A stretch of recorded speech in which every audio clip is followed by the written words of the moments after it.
Now, however, for the bromination process, we have a higher yield of the formation of the secondary alkyl halide, much higher yield than in the case of the chlorination. And that's why the bromination process is more selective than the chlorination process. To be able to explain this, we need to look at the both steps of the reaction. There are two steps in the propagation step of the reaction. We have the hydrogen abstraction, and then we have the halogen abstraction. And the radioselectivity is determined by the first step because it involves the formation of the more stable secondary alkyl radical. That's what explains the radioselectivity. Now, is the key step in the bromination mechanism kinetically or thermodynamically controlled? Of course, it cannot be thermodynamically controlled because you can see you are forming a less stable intermediate, much less stable intermediate compared to the reactant. So it cannot be thermodynamically controlled. However, because the formation of the tertiary radical and the secondary radical is more favored than the primary radical, the lowering of the activation energy for the formation of these two radicals makes the reaction more kinetically controlled. It's a kinetically controlled reaction.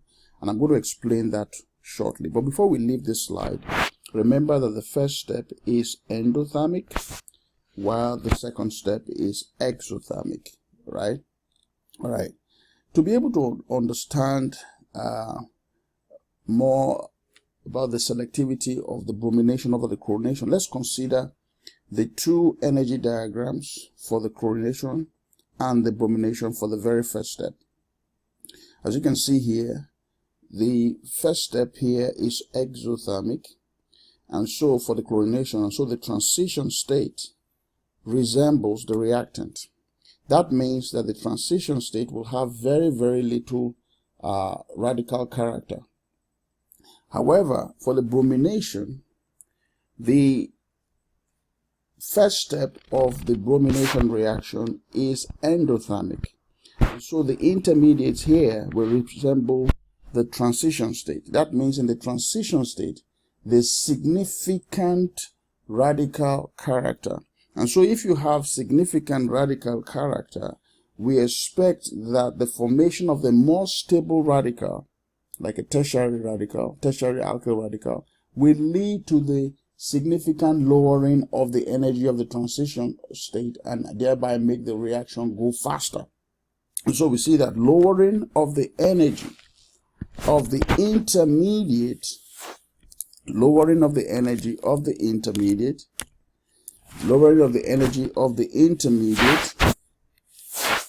in turn lowers the energy of the transition state because they are similar in structure and energy. Remember, according to Hammond's postulate, the transition state is going to resemble what it's closest to. In this case, the transition state is closest to the intermediate. And so the transition state is going to look at the intermediate. And the intermediate we're talking about this time are the secondary radical as well as the tertiary radical. And so anything that lowers the energy of the intermediates will end up lowering the energy of the transition state, and in turn lower the energy of the activation energy and cause the reaction to go faster. You see, but in the case of the chlorination, that is not the case. In the case of the chlorination, the transition state resembles the reactant, which really has no radical character at that point. So it doesn't really have much of a radical character. And so anything you do to the radical energy of the radical will not really help in lowering the activation energy of the transition state. And so we can see here that in the case of the chlorination, the transition state has less of a radical character, while in the case of the bromination, the transition state has more of the radical character. So anything that helps to lower the energy of the intermediates will significantly lower the energy of the transition states. Now, when the bromine radical abstracts the hydrogen, the carbon must be able to stabilize a large partial radical. You see? So this bond is almost completely broken in the transition state of the bromination. Okay, the first step of the bromination. However, in the case of the chlorination, it has very little radical character, right? The bond is only beginning to break, and so there is no need for stabilization of a radical. Here, because the bond is almost broken, there is a need for the stabilization of this partially developing radical. There is a need for the stabilization. And so we know that alkyl groups electron can help stabilize the radical, and as a result, the stabilization of the radical will lead to significant lowering of the activation energy of that first step and cause the reaction to go in the forward direction. Again, let's look at a more elaborate energy diagram. You can see again that the activation energies for the chlorination, right, in the first step, for the formation of the primary, secondary, and tertiary radical are pretty close. They're pretty close.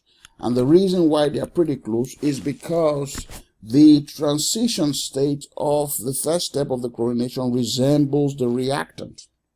And so, even though the energy of the tertiary radical is much, much lower than that of the secondary and much lower than the primary, but that doesn't really help lower the activation energy significantly. And so the activation energies are pretty close.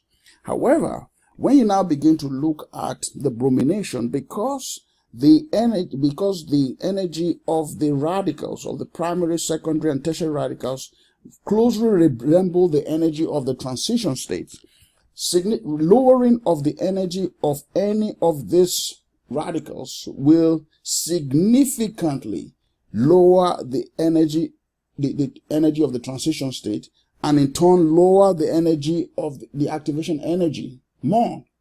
See, so in a nutshell, in summary, there is a significant lowering of the energy of the transition state of the tertiary radical, because the energy of the intermediate is very similar to the transition state. You can see that here the energy of the intermediate is pretty close to the transition state.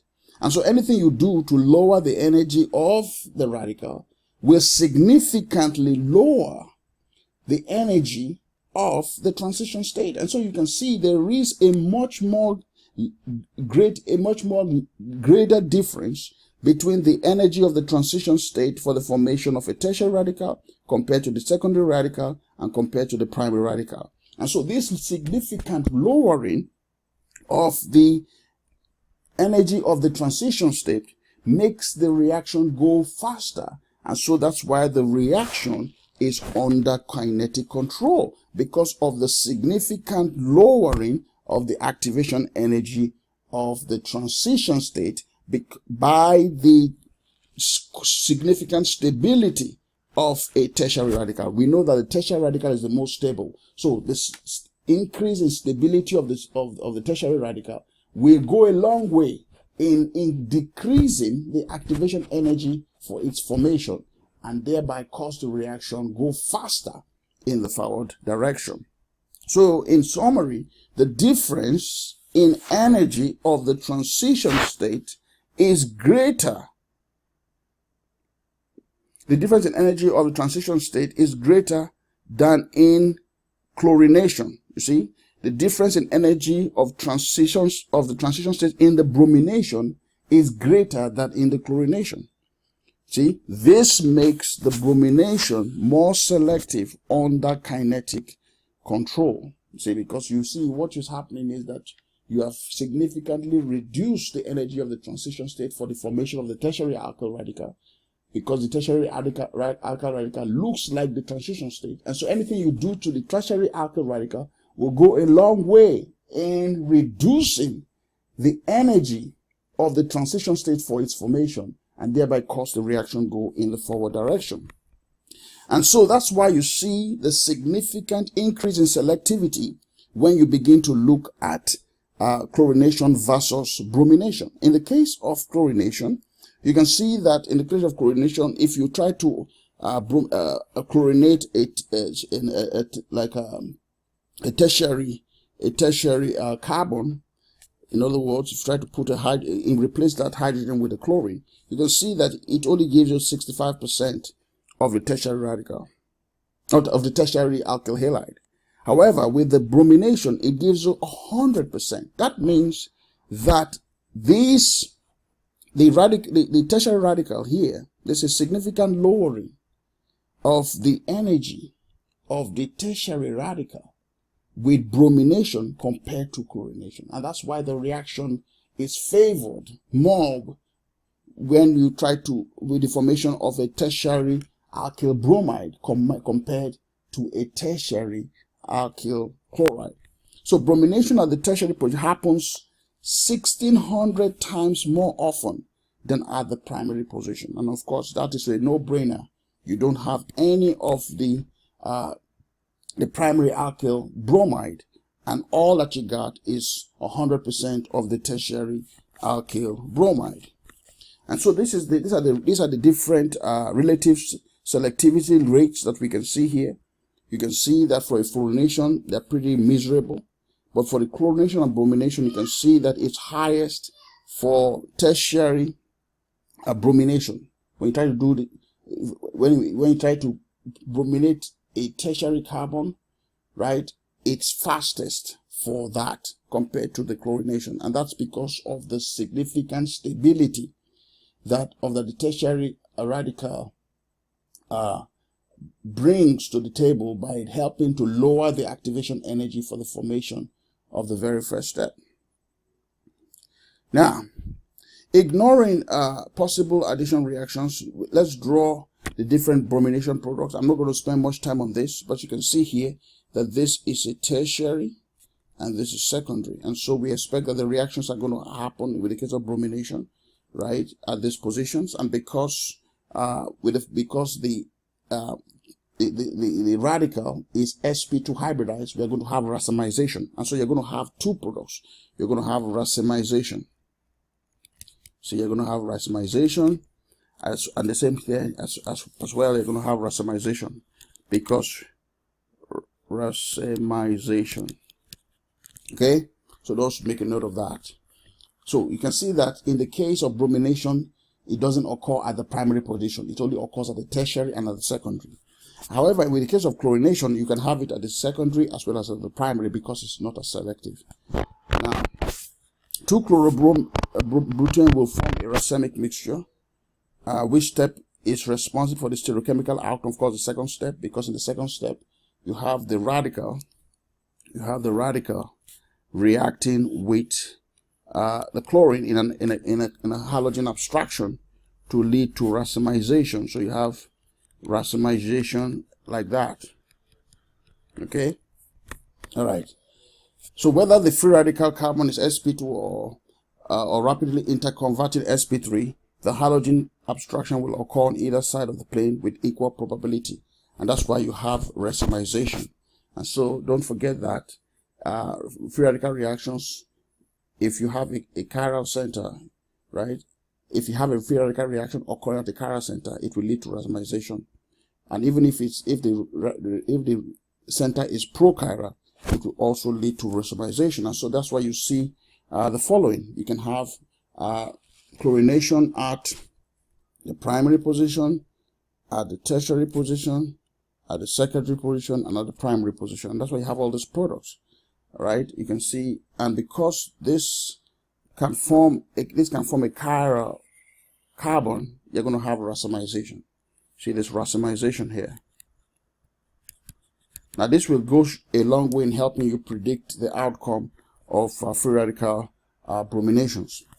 In the halogenation of S3-methyl-hexane, we can see that because you have a chiral center, you see the chirality center is the most reactive because, of course, it's tertiary, right? And so with the case of bromination, you're going to have racemization as well. You can see that racemization has occurred. See, and these are the names. Racemization has occurred. Okay, and if we have to draw all the products here, We have to look at all the nature of the carbons. This is a bromination